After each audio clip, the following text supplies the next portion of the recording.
Halo, ketemu lagi. Hari ini kita akan membahas mengenai media pembelajaran digital.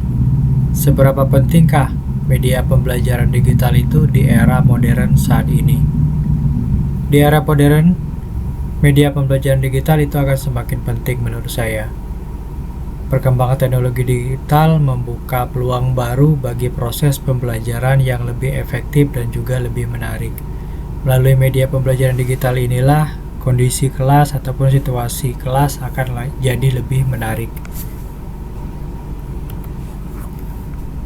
Secara sederhana, definisi dari media pembelajaran digital yaitu merujuk pada berbagai alat dan sumber daya berbasis teknologi yang digunakan untuk menyampaikan konten pembelajaran.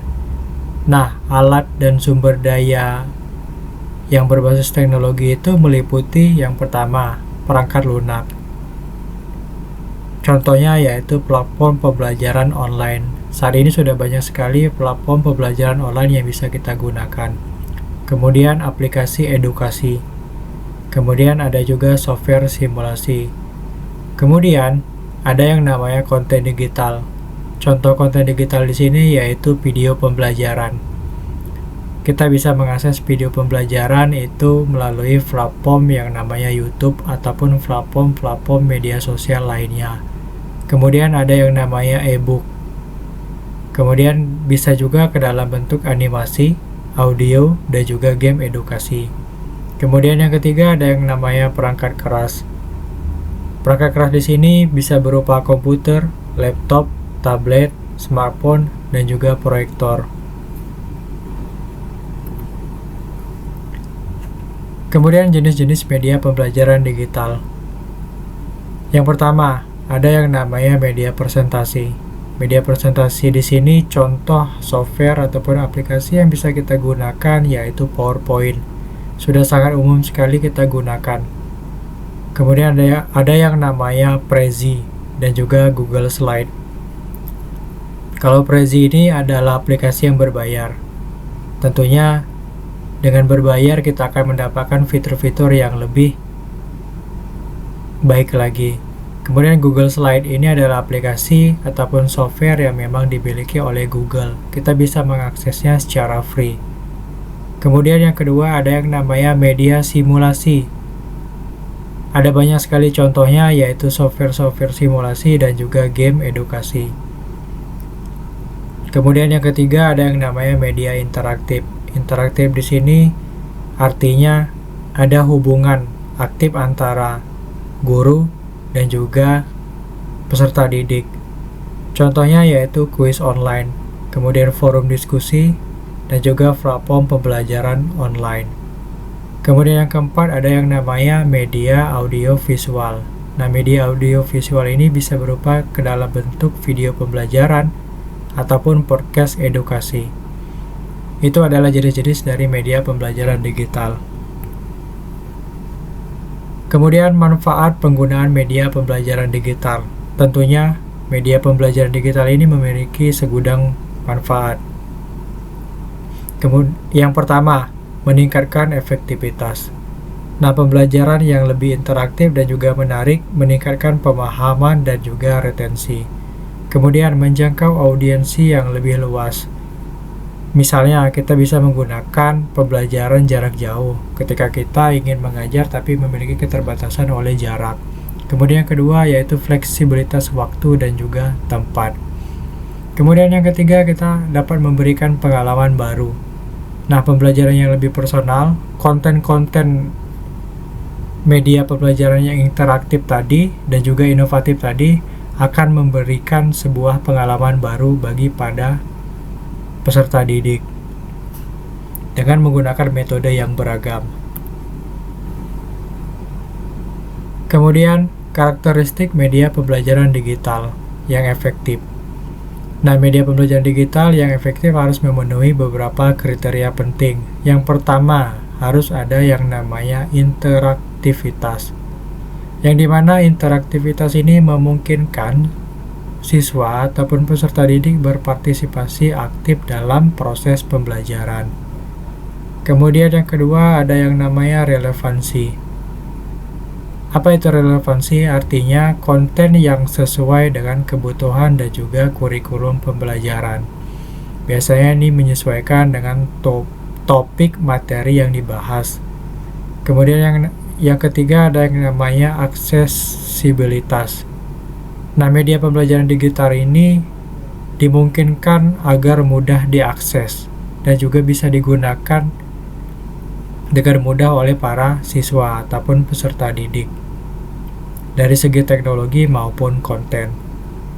Kemudian ada yang namanya motivasi. Nah, melalui motivasi, media pembelajaran ini dapat menarik minat siswa dan juga mendorong mereka untuk belajar. Dengan catatan media ataupun alat yang kita gunakan itu sifatnya inovatif. Tentunya dalam menerapkan media pembelajaran ada langkah-langkah yang harus kita perhatikan dalam mengembangkan media pembelajaran digital. Yang pertama yang harus kita perhatikan yaitu identifikasi kebutuhan. Apa itu identifikasi kebutuhan? Kita menentukan tujuan pembelajaran. Kemudian yang kedua kita menentukan karakteristik siswa. Yang ketiga kita menentukan konten yang ingin disampaikan. Itu pada poin identifikasi kebutuhan. Jadi dalam menentukan ataupun membuat sebuah media pembelajaran kita tidak sembarang. Harus ada kaidah-kaidahnya. Kemudian yang kedua, pengembangan konsep. Nah, dalam pengembangan konsep ini apa yang harus kita lakukan? Yang pertama, kita pilih jenis media yang sesuai. Jenis media yang sesuai ini yang biasanya lebih mudah digunakan dan mudah diakses. Salah satu contohnya yaitu software yang tidak berbayar.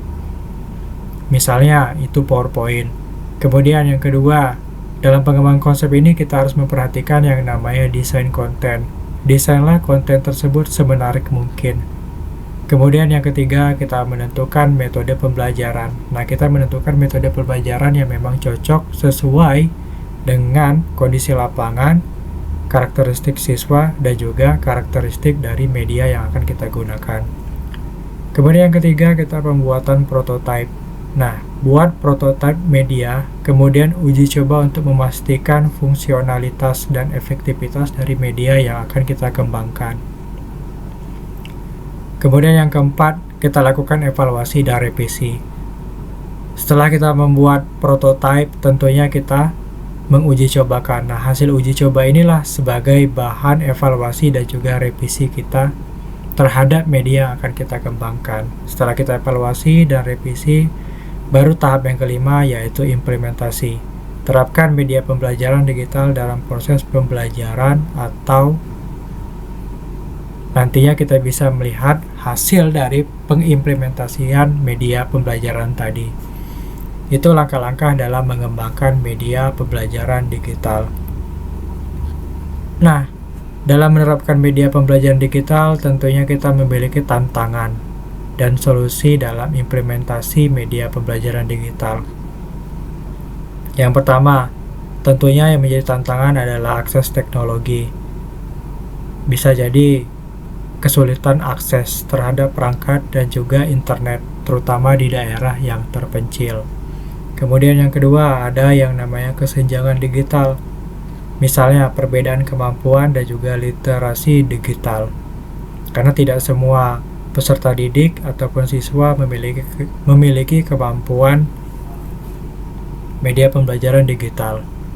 Kemudian yang ketiga, kurangnya pelatihan. Dalam hal ini yaitu guru. Guru harus membutuhkan pelatihan dan juga menggunakan dan mengembangkan media pembelajaran digital.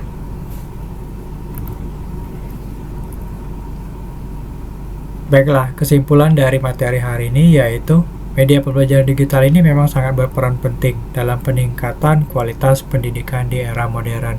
Tadi sudah saya sampaikan bahwasanya media pembelajaran ini menjadi ujung tombak dalam kegiatan pembelajaran. Tentunya dalam penerapan media pembelajaran digital ini ada hal-hal yang harus kita pertimbangkan ke depannya, yang jadi perhatian kita semua, mulai dari peningkatan akses.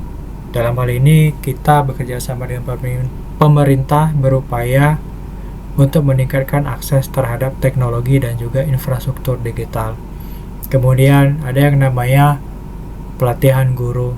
Kita tingkatkan program pelatihan terhadap guru-guru, terutama dalam hal teknologi digital. Kemudian yang ketiga, pengembangan riset. Harus ada ya riset ataupun inovasi yang terus dilakukan agar supaya media pembelajaran digital ini dapat terus implementasikan oleh banyak orang. Kemudian ada yang namanya kerjasama antar lembaga pendidikan, pemangku kepentingan, dan juga perusahaan teknologi.